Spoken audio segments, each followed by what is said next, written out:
Halo bro and sis, film lover. Bagaimana kabarnya? Semoga kalian semua sehat selalu serta dimudahkan rezekinya. Pada kesempatan kali ini kita akan membahas alur cerita dari film King of Thieves yang dirilis pada tahun 2018. Film ini bercerita mengenai para penjahat yang sudah pensiun dari hobi lamanya. Namun di masa tua, mereka kembali dengan melakukan aksinya untuk merampok sebuah toko perhiasan di kota London. Bagaimana nasib para lansia ini setelah melakukan aksi perampokan? Namun sebelum lanjut ke videonya, kalian bisa klik tombol subscribe secara gratis serta nyalakan notifikasinya agar kamu menjadi orang pertama yang menonton saat channel ini upload video terbaru. Langsung saja kita menuju ke alur ceritanya. Film dimulai dengan memperlihatkan pusat penjualan berlian di kota London. Kota tersebut menjadi target favorit maraknya aksi pencurian. Selain kualitasnya yang bagus, perhiasan tersebut mempunyai harga yang sangat fantastis. Untuk mengurangi kriminalitas, setiap toko berlian di kota itu menyiapkan lemari besi besar sebagai tempat penyimpanan berlian. Terlihat seorang pria tua bernama Brian sedang melebur beberapa perhiasan emas untuk dijadikan sebagai emas batangan. Brian memiliki seorang istri yang bernama Lynn. Brian menawarkan Lynn untuk minum anggur. Namun Lynn menolaknya karena dirinya mempunyai riwayat penyakit yang parah dan harus melakukan pemeriksaan ke rumah sakit esok hari. Lynn juga meminta kepada Brian untuk berhenti dari aksi kriminal. Kita diperkenalkan dengan beberapa rekannya Brian. Mereka adalah Kenny, merupakan lansia yang mengalami penurunan dalam pendengaran, sedang memikirkan cara untuk berjualan petasan tanpa harus terlibat masalah. Lalu Terry, merupakan seorang koki yang sedang mengalami masalah dengan atasannya. Kemudian Danny, yang terlilit hutang dan terpaksa melakukan peminjaman uang, namun tidak diizinkan. Keesokan harinya, ternyata Lynn istrinya Brian meninggal. Terlihat mereka semua hadir di acara kematiannya Lynn. Brian berkumpul dengan rekannya sambil berbicara mengenai hobi mereka saat masih muda. Rupanya hobi tersebut masih melekat dalam diri mereka sampai sekarang. Terry menyarankan untuk merampok sebuah toko berlian bernama Hatton Garden. Namun melihat kondisi mereka sudah terlalu tua, Brian perlu melibatkan orang yang lebih muda. Ternyata Dennis salah satu orang yang akan mereka ajak dalam beraksi. Di sisi lain, terlihat seorang pria bernama Basil mendengar percakapan mereka mengenai perihal perampokan. Basil merupakan orang yang ahli dalam bidang perkabelan atau biasa dikenal dengan teknisi jaringan. Brian kini hidup sebatang kara tanpa didampingi siapapun setelah kepergian istrinya. Seketika Basil berkunjung ke rumah Brian hanya sekedar silaturahmi. Scene berpindah. Basil dan Brian berbicara mengenai nasibnya masing-masing. Namun Basil menanyakan soal rencana yang Brian bicarakan bersama rekannya. Basil menawarkan bantuan apabila Brian segera melakukan aksi perampokan tersebut. Dalam perjalanan pulang, Basil bilang ke Brian kalau ia mempunyai akses untuk bisa masuk ke toko itu. Akhirnya Brian setuju dengan keputusan Basil. Singkat cerita, Brian dan Basil mengunjungi kawasan tersebut. Di sana banyak CCTV yang siap mengintai aksi para penjahat. Sebagai penjahat yang berpengalaman, Brian memberitahu semua hal tentang perhiasan, mulai dari tipe, kualitas, sampai nilai jualnya. Libur hari Paskah akan tiba. Setiap toko menyimpan semua perhiasannya di dalam lemari besi selama tidak beroperasi. Saat malam hari, Basil dan Brian masuk ke toko itu. Mereka mulai mengamati dan mencari tahu struktur bangunan agar bisa dengan mudah menyusun rencana. Basil yang ahli dalam bidangnya melakukan beberapa tugas. Brian juga menduplikasi sebuah kunci ruang keamanan. Mereka juga memprediksi waktu yang akan diperlukan dalam melakukan aksinya. Brian mengunjungi rekan lainnya yang bernama Carl. Carl merupakan lansia yang suka bercocok tanam di rumahnya. Brian membutuhkan Carl dalam perampokan itu. Singkat cerita, mereka berbagi tugas dalam mempersiapkan segala sesuatu yang diperlukan.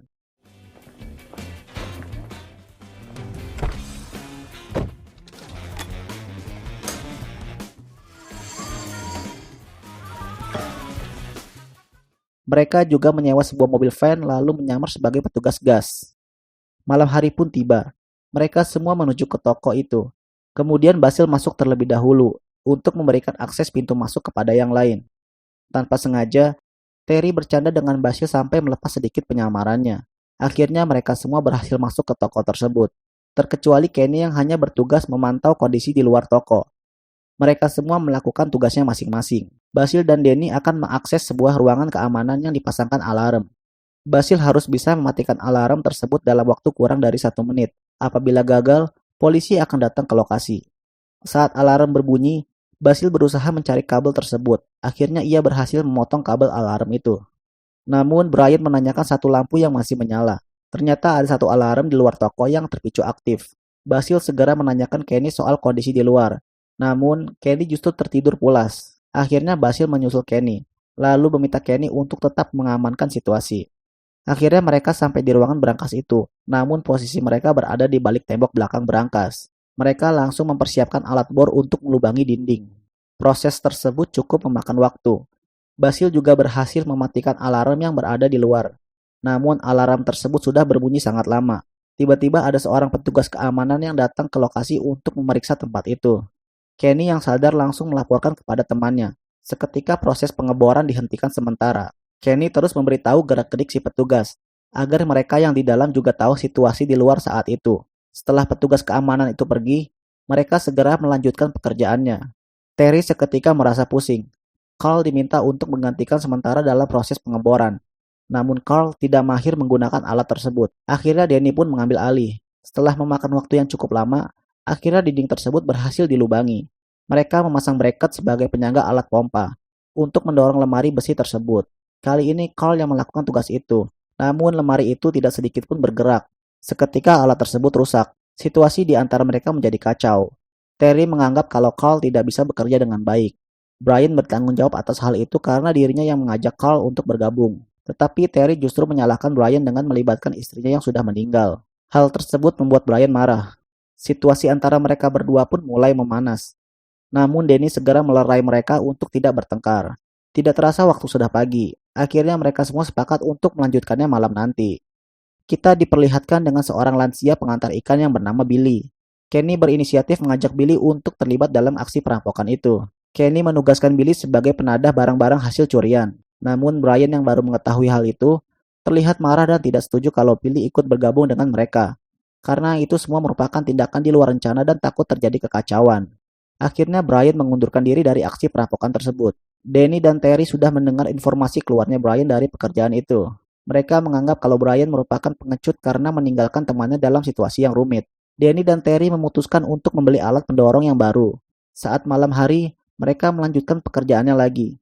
Namun saat mereka tiba, pintu akses masuk terkunci dari dalam.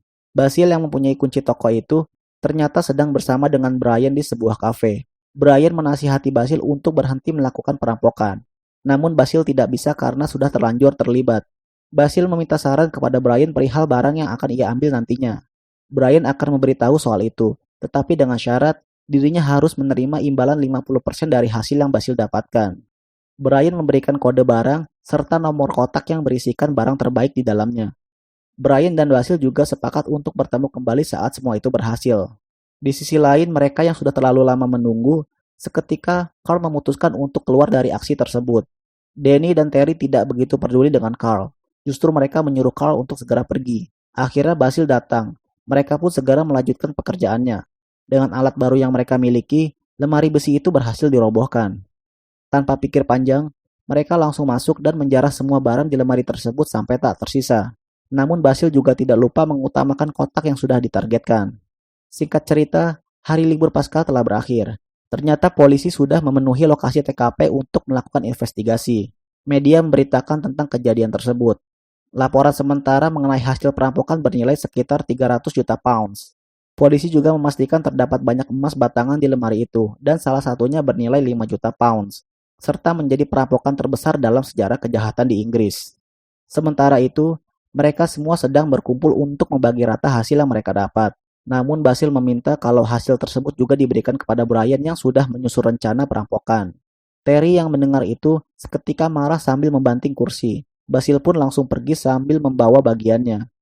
Singkat cerita, Terry dan Danny menghilangkan semua barang bukti yang mereka gunakan saat merampok. Mulai dari menghancurkan mobil van di tempat rongsokan, sampai membakar celana milik Carl yang terkena cairan alat pompa. Danny juga mengubur sebagian barang curiannya di pemakaman. Di sisi lain, Brian menemui Basil. Ia menanyakan hasil pendapatan dari semua barang curian. Namun Basil bilang kalau ia hanya mendapatkan 80.000 pounds. Brian sedikit kecewa kepada Basil karena tidak membagi hasil kepada dirinya seperti yang sudah disepakati sebelumnya. Mendengar pernyataan Basil, Brian menganggap kalau teman-temannya serakah. Brian akan meminta bagiannya kepada mereka. Singkat cerita, polisi mulai melacak semua identitas dan keberadaan para pelaku. Kenny menjadi tersangka pertama yang ditemukan identitasnya dengan melacak plat nomor mobil miliknya saat terparkir di area toko. Untuk memastikan kebenaran, ternyata Kenny dan Billy sedang diintai oleh seorang polisi yang sedang menyamar. Tersangka berikutnya adalah Terry yang ditemukan identitasnya dengan melacak plat nomor mobil miliknya saat sedang berada di bar. Tersangka ketiga yaitu Danny yang identitasnya diketahui saat sedang berbelanja sebuah alat pompa di toko. Scene berpindah. Brian masuk ke rumah Kenny untuk mencari perhiasan yang disembunyikan oleh Kenny. Seketika Kenny pulang dan ia dikejutkan dengan kehadiran Brian di rumahnya. Brian menanyakan soal pembagian yang tidak adil menurut Basil. Namun Kenny membantah soal itu. Ia mengatakan kalau Basil orang yang tidak bisa dipercaya. Dan Basil juga mengambil emas batangan dari toko itu. Karena harta, mereka pun saling membicarakan keburukan yang dilakukan oleh kawanannya. Kenny menemani Terry untuk melihat cucunya di sanggar tari. Seketika Kenny ditelepon oleh Brian untuk memberitahu kepada yang lain bahwa mereka akan mengadakan pertemuan di suatu tempat. Namun percakapan mereka berdua didengar oleh kepolisian yang siap melacak mereka. Malam pun tiba. Mereka semua sudah berada di sebuah restoran. Namun di sisi lain, polisi yang menyamar menaruh mikrofon di mobil Terry, serta meletakkannya di menu hidangan untuk merekam pembicaraan mereka. Brian berencana akan membagikan hasil secara merata dan meminta mereka untuk menghubungi Billy dengan menyuruhnya untuk membawa kembali semua barangnya. Brian menelpon Basil untuk menyampaikan kekecewaannya karena Brian telah dibohongi oleh Basil mengenai hasil rampokan itu. Seketika Brian dibuntuti oleh polisi tersebut dan identitas Brian pun terungkap. Brian juga memiliki catatan kriminal atas pembunuhan yang pernah ia lakukan di masa lalunya. Akhirnya identitas Brian dan rekannya berhasil ditemukan dan mereka semua akan segera ditangkap. Namun tidak dengan Basil.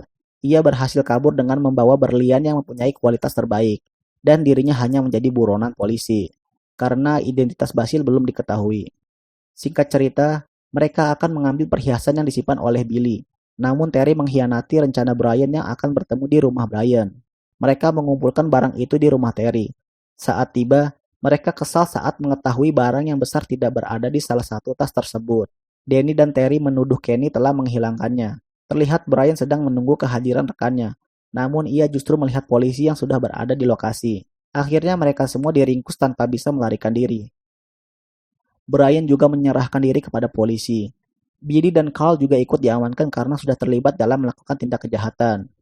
Akhirnya mereka semua dibawa ke kantor polisi dan akan segera melakukan persidangan di pengadilan untuk mengakui semua perbuatannya. Sedikit fakta unik dalam film ini, ternyata karakter yang bernama Basil merupakan singkatan dari Best Alarm Specialist in London. Film pun selesai.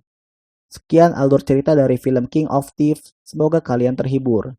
Mohon maaf apabila ada salah kata dan kurangnya penjelasan yang saya berikan. Kalian juga bisa memberikan kritik dan saran di kolom komentar untuk kemajuan channel ini. Terima kasih buat kalian yang sudah mampir dan sampai jumpa di video selanjutnya.